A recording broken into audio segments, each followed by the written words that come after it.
That's so much more warm and welcoming. So, welcome to Inspired Leaders Network. We're back here at the box at London School of Economics.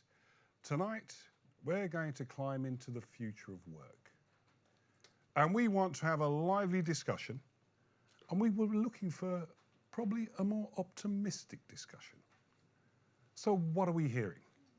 We're hearing lots of people saying the rise and rise of artificial intelligence, machine learning, robotics. Woe are we. At a time when unemployment levels around the world are rising dramatically, is this what we really need? Are they going to take away our livelihoods, take away our jobs, take away our dreams? Or is there a different scenario to be had? So we're now living in a world where some of our undergraduates are starting courses with a dream job in mind, where the job that they're dreaming about will not exist 3 years later. There are other undergraduates, 75% of them, who the jobs that they really want, really desire, they're being taught in the wrong way. Yesterday's teaching, yesterday's learning for tomorrow's jobs. First of all, please give a warm welcome to Sally Clark. Sally Clark is the Chief Internal Audit Officer at Barclays. Kicked off her career at JP Morgan before moving to RBS before coming to Barclays. And a little known secret, just between us, Sally's retirement was announced today. Give her the biggest round of applause, please. Sally, come and join us.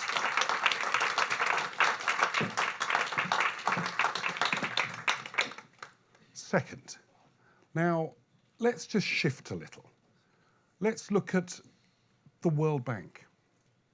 The World Bank has one big motto, one big mantra. We're going to alleviate global poverty. That's what it set out to do. Since 1946, 1947, 16,500 employees. And Sean McGrath was the VP for HR, having spent 10 years in the military, having spent 10 years in banking, and now he's in a fast-moving Meditech business, Convatec, which has spotted a huge opportunity in the marketplace to provide great support products for the world's aging population. Please give a warm welcome to Sean, please. Sean, come and join us.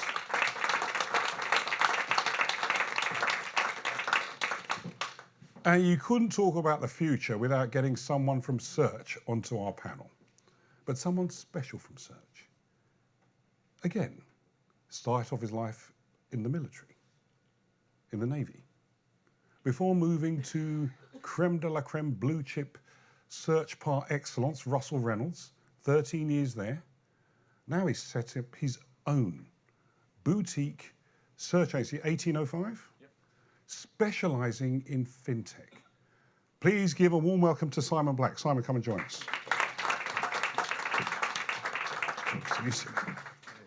So grab a seat. So Sally, why don't I start with you? Retirement? Absolutely. You're far too young to be retiring. Just look at it. Retirement, what does retirement mean to you? I sent out a note to my team today about moving on to that next chapter of life. It's been 33 years actually in the industry, and I just think it's time to have a little bit of time out. I have loads of friends who've been taking these gap years in their 40s and 50s, and I've been jealous of what they've gone off and been able to do, and kind of, I guess, before I get too old to enjoy doing it all, I've just made the most expensive purchase of my life without actually seeing it. So my husband bought us a camper van. So I'm going to have to get used to that. That's going to be quite interesting. But I think after that, then there's just probably another career doing something different. Very nice. So kick us off with a view from where you sit as Chief Internal Audit Officer at Barclays. What does the future of work look for from where you sit? What are the complexities? What do you think the opportunities are, and what are the risks? Okay. And I'll start with the kind of financial services and banking maybe, and then audit slightly differently. So banking is in an incredibly sort of monumental change pivot time where it has to reinvent itself, and it has to think about how that might be. So from a perspective of work, there's multitudes of things like millennials coming up who want a different kind of a workplace. And if I think about financial services for the last 30 years where I've worked there, it's been quite a high IQ, quite male dominated, quite kind of power driven environment to work in, and that doesn't cut it with the young people that we have coming through the organisation. So there's that kind of pressure. Technology is just absolutely taking hold and moving at fast pace. So whilst I think a lot of financial services firms still would have legacy systems that they're trying to sort of deal with, they're all looking at how do we make sure that we're getting ahead of the game, because the competition isn't the other banks anymore. The competition is the large tech companies or the small fintech companies who are either coming into the same space or taking out slices of the same space that we operate in. And so we're having to think about how do we get ahead of that if we want to, stay being, relevant, I think, to our customers. Very good, very clear.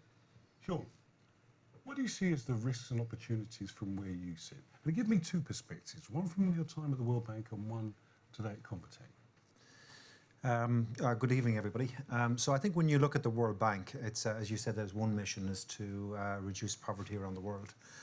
And I think the challenge that most organizations, most countries, be it developed or developing, is the knowledge that they require to sort of step ahead and look around the corner.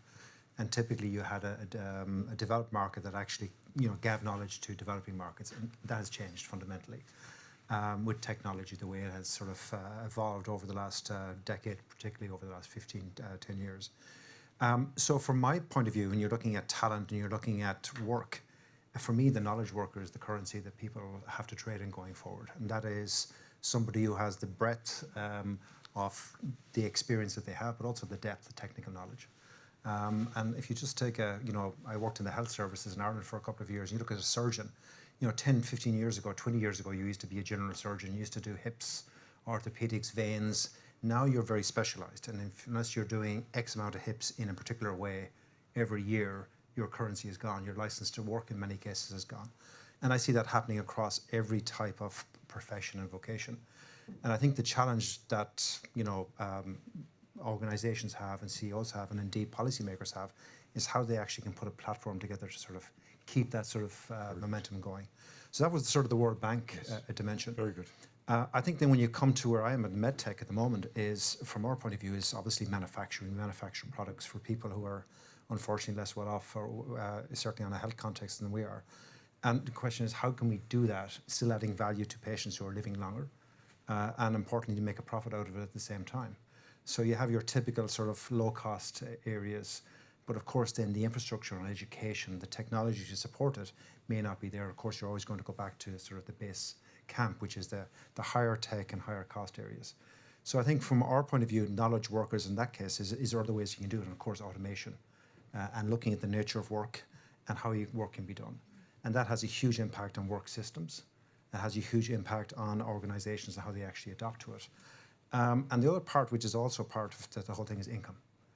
Because, if you look at Africa, and this is something that we've learned, I think, in the World Bank, but also across most multilateral organizations, like manufacturing is going to bypass Africa if it hasn't already. So the question is, technology is driving great innovations and great new things in Africa. But then the question is, what's the next sort of generation of activities? And of course, as a medtech business, that's something that's very much important from our end. So I see it as being very fast. I think the currency is knowledge. And the question is, as the education system, as the policymakers and organizations adopting to support it. Very good. Simon, I'm really interested in your view, because you've decided to specialise in a very technology-led area. Yes. And where do you get your current talent from? Mm-hmm. And how do you see that evolving and changing in the future? Well, I think there's a part of this, which is the technology is the driver and the catalyst. But yet, actually, if you think of the structure and the culture within the organisations, you're getting a shift from very professional-led vertical careers that people have had to horizontal starting to trump that? And where do you go and get this sort of amalgam of skills that you need to have in an organization to make that the case? Now, a lot of what I do is in fintech. I happen to work with the same boss that Sally used to have within Barclays. And in how we would describe that in that business is actually saying that if you think of banking as it was, but where it is today, banking is purely a data-driven business. You're not even like an Amazon where you've got a supply chain that you need to tack on the end of it. So if data is the fundamental part of this, surely the bank should be very, very good at delivering on all of that. If data and service are the core of this, then those should actually define the architecture and the structure of your business, as opposed to it being the other way around, where you are providing a product and a service and then you build your technology in order to deliver that. So if you're starting from a technology-led place, you then can actually start to bring in the talent that you need in order to map that against the services that you are trying to provide. And that's where I've seen a big change from a search point of view in terms of what is being asked of me in terms of, can you go and find X, Y, Z in terms of the capabilities and skills that you're looking at, as opposed to someone who has followed a particular career path a certain way over the last, to be a specialist in a certain area. So all three of you are starting to challenge the traditional view of what skills were, what careers were, and what professions were. How are you seeing this professional, this career? How is that changing from where you sit? What do you personally look for today? Do you look for something different, or are you still skills-led, experience-led? Sally, I'll come to you first.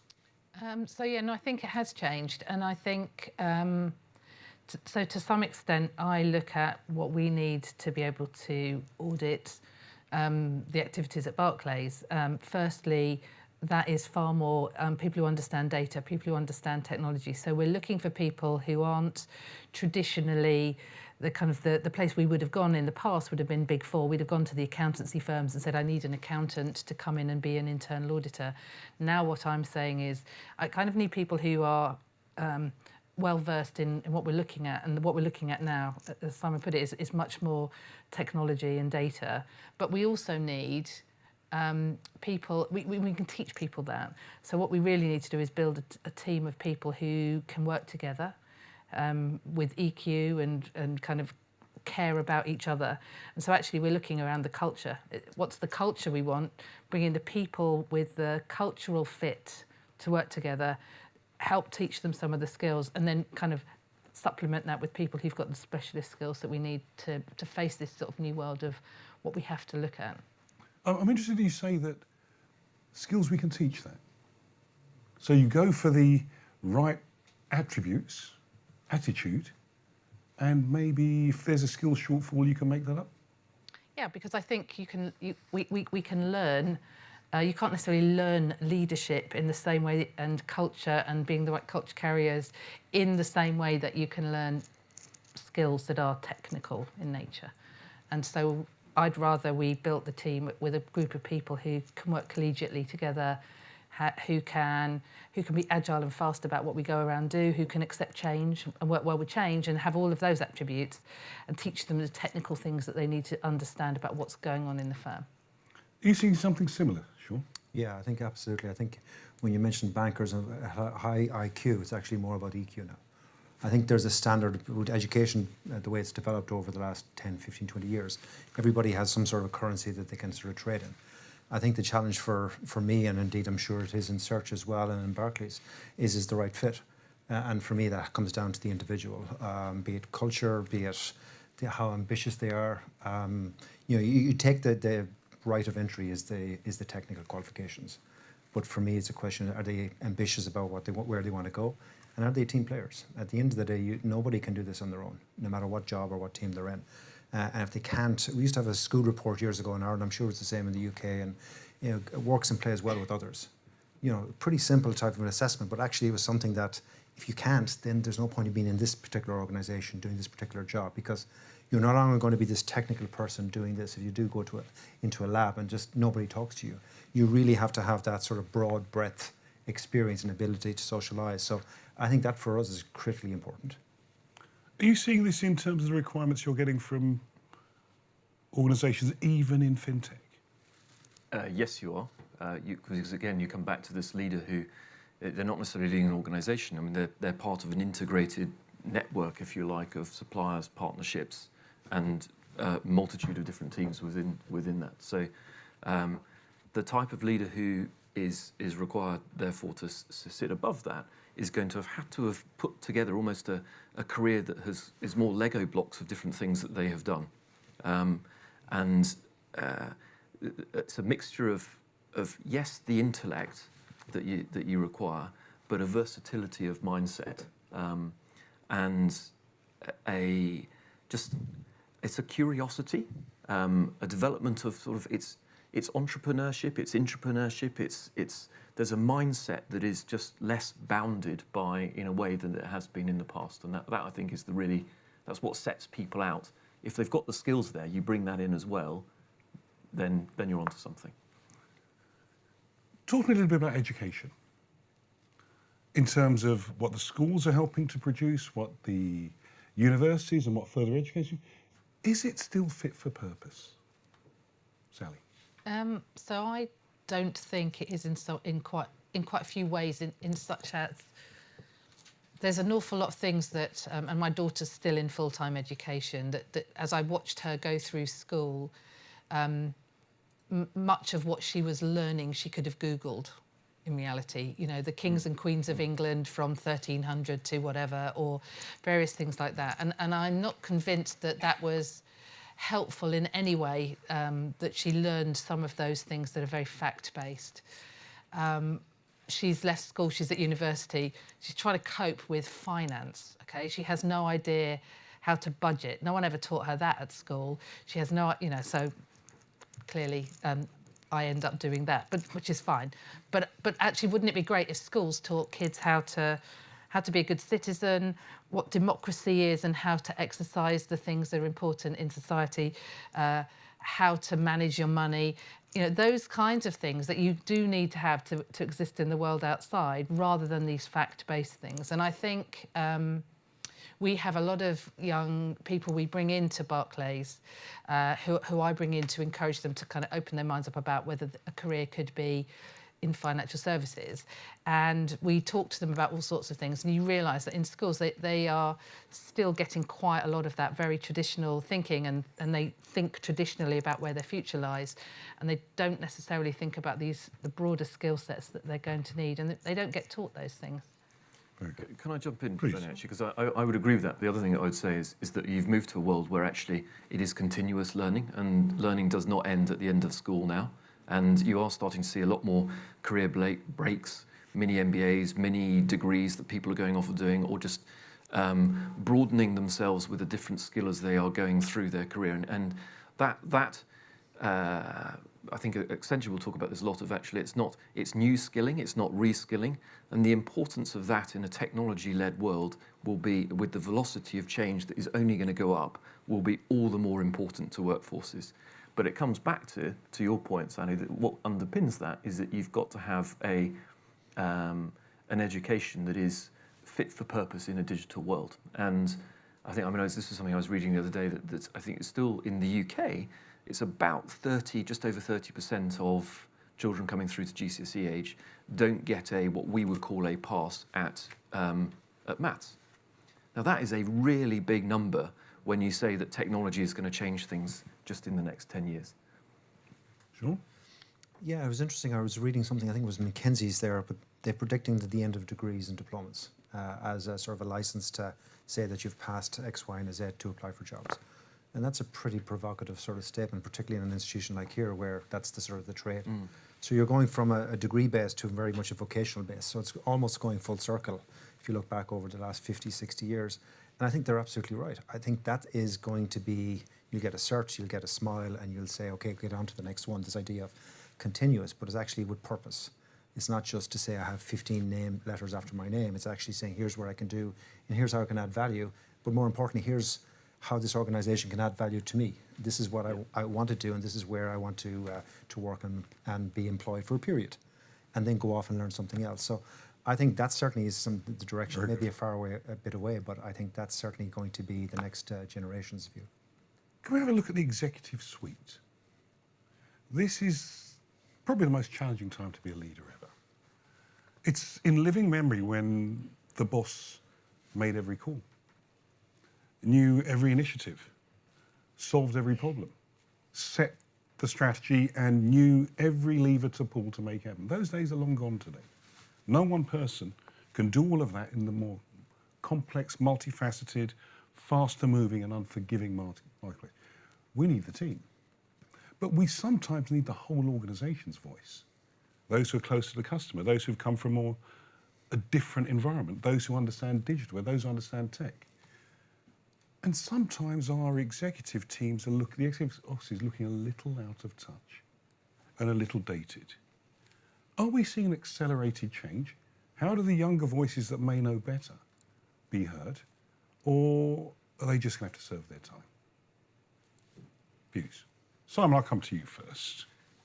So I think the change is happening on that, and you are definitely you're seeing the old hierarchies being exploded. You're seeing far more project teams being put together, and actually, I mean, I agree with you. I know just the point about teams, but again, from not in the verticals, you're actually taking an organisation and cutting it the other way, so that you bring together someone from finance, some from tech, some from HR, someone from all these different places. Yeah, and you stand that up, you pull it back down again quickly once the job is done, so for the overall leader, there will be less, bar the criticality of the overall decision making at the end. You want the organisation to be bringing the answers to you. So for the leader, the importance then comes back to culture and it being mission-led in terms of what it is that you're trying to achieve. So you're setting the tone of the organisation rather than the controlling of the organisation in the same way. And we, actually, it's very interesting. So at two different levels in I guess where I work. So one, at my own, our audit function is the first one we've gone what we call fully agile, and we've adopted the software development agile techniques, but it's a cultural change, and it's very much around this almost concept of put a team together to deliver a piece of work, put the right skills into that, and then empower them to go off and do it. Make sure they communicate with each other and talk to each other, which was kind of one of my realizations a couple of years ago. I think people had started talking with their fingers and stopped talking with their voices. So, but actually have them work together on this cohesive thing, and we're seeing it bigger and broader in the company now. Really exciting projects coming together where you put a group of people together, co-locate them, they work together on a project, they get to and the they may end come of it. from many different places. Absolutely, they come from different parts of the world, they come from different functions. Yeah. They are given a set of objectives that are specific to delivering this new thing, and they work without the distraction of the day job, which goes away, and they just work on delivering it. It's much more empowering. I think people find it really exciting to work in that way. They therefore kind of put in that discretionary effort to deliver something, and then feel proud of it. And then you kind of disband them, and then you put another one together. And so we're definitely starting to see moves towards that, and that breaks down the silos that have traditionally stood up between businesses and functions. To run something that multifaceted, that fast-moving, and that new, what sort of leaders you look for that can really make that happen? Well, you look for people who can work with others. I mean, who are team players, who can lose the ego of who's in charge. This is about actually let's pull this thing together and work together in a way that we have that common objective and we can all see it and feel part of it. So it's the taking the ego out and the old hierarchical structures, and it seems it's quite exciting to watch it working in an area in a financial services which has traditionally not been set up like that, where it hasn't been traditional that you work together in a place like like risk. Yeah, risk, finance, compliance, control functions historically were very, very much siloed. So I spent today in a meeting where we were actually talking about how do we work together? How do we bring things together? There'll be a great outcome because it'll be just much more efficient for the company if we can all work together in build one of something instead of everyone building their own version and putting their arms around it. And the minute you can do that, you start to move forward. And it's all about the people who are prepared to open their arms up and let people look in and say, actually, my thing's better than your thing, or your thing's better than my thing, and let's work together on it. Very nice.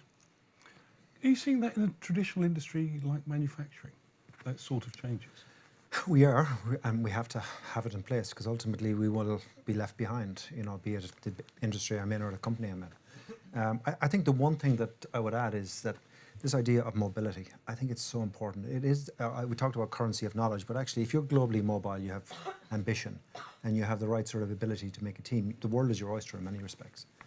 And in HR, certainly the organizations I've worked in and other peers of mine, having that ability to be able to build that workforce and build that architecture to support that is, for me, the big sort of push in human resources and in management generally.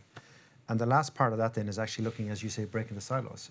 I do think when you look at most organizations, the value that they create isn't up at the C-suite. In fact, the best place to do is stay away from there. Because, ultimately you'll find that 70-80% of the value that the organization wants is created in the bowels of the organization. Right. What's the job to be done? And you'll find that job to be done is done by, Renee down below in floor 3 doing X, procurement, doing sourcing. And what you'll find over time, and this is where I think human resources has to lead on this and challenge the old sort of models within workforces, is really looking at how do you actually articulate that. And you'll find that the people who create value, will say there's about 15 or 20 in an organization, that's the value this organization wants to create this year for the next 18 months. And then we'll change it over time. And I think once you have that, then you have a completely different look and feel of an organization where you can actually have greater mobility and greater knowledge going across. So help me to close off this piece as we set up our break and set up for the second part. Give me a word on careers. Are careers changing? In this new world that we're seeing approaching us, project-based, mobility, team players, collaborative, what's a career going to look like? I'm getting a feeling it's no longer linear. I may not go progressively from programmer, analyst programmer, project manager to the IT executive, and same in the finance function. But what is a career going to look like? Hughes? So I spend quite a lot of time with people in my office asking me about the next step in their career. And I think what's really interesting is people do still quite often think in quite a linear way, unless you open their minds up about thinking differently.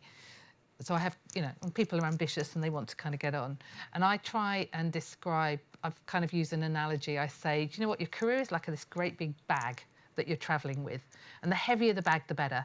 And the bag is filled up with the skills that you acquire and the new knowledge that you bring. So actually what you need to do is find the places where you can have an experience that builds something. Right. And the more things that are in your bag, actually the more options you've got about where you want to go, rather than just thinking, I'm a technology auditor in a financial services firm. Well, no, let's start giving you some other skills. What if you start coaching? What if you start learning about digital? What if you start doing something a bit different? What if you go on as a secondment?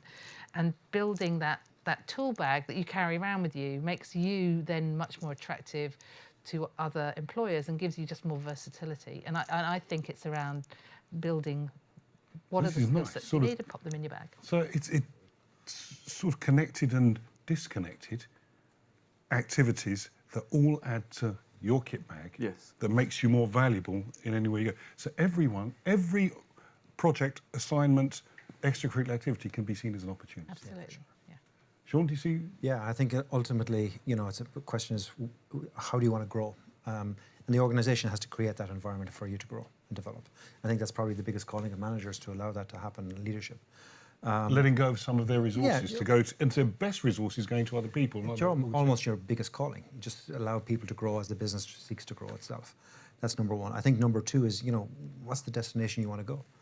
Because you talk about having baggage and traveling and stuff like that. I think ultimately people maybe plan too far ahead, because, I think the 1 to 3 year horizon, I think is not an unreasonable horizon.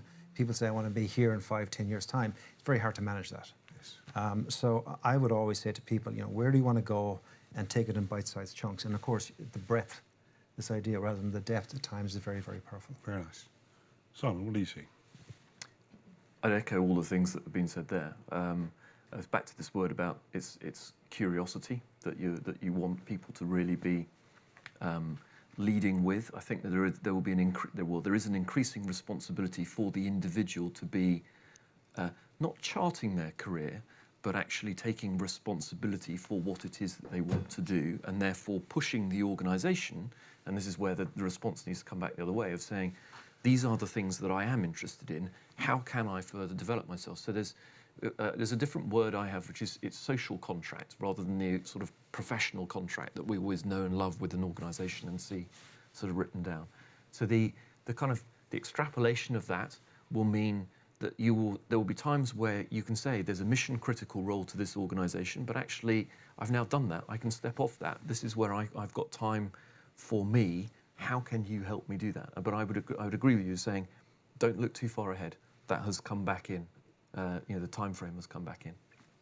I actually think it's important as well around the point you're making, that people at different points in time in their career need to either be accelerating or not, or kind of just holding steady. Yeah. And one of the problems you have is that because we've had this historic always on the pedal, always on the gas, you've always got to be progressing. I think that's where stress in the workplace comes from, yes, because people feel like that. And so one of the things I think it's incumbent upon sort of the managers to be doing and leaders to be doing in the future is to make sure that there is that chance that you have. That doesn't mean to say you always have to be on the accelerator pedal with your career. There have to be moments when life and the other things in your life become as important to it. And so you can actually flex that. It really worries me how much stress I see around in the workplace generally, and the talk about mental health and the things that we're doing, and particularly in the young people now who are equally feeling stressed about what the future of work looks like for them. So we've kicked it off. We've got a bit of a framework here for a discussion after. I'd like you to think about what's been said. We're going to take a little bit of break, join our panellists for drink and something to eat. But when I come back, I'm looking for your questions. The definition of careers seems to be completely challenged here. The progression through the organisation is also challenged. This project type work, the strength of your skills are important, but your attitude and your ability to work within a team, to move from team, to be mobile, seems to be the way forward. What sort of organisations are going to provide you with the opportunities you need? Let's challenge back our panel. They've got some really strong views, but I think they've got a lot more to add as well. So join me now, give them a fantastic round of applause, and I'll see you back here in 20 minutes. Please, come and join us outside, please.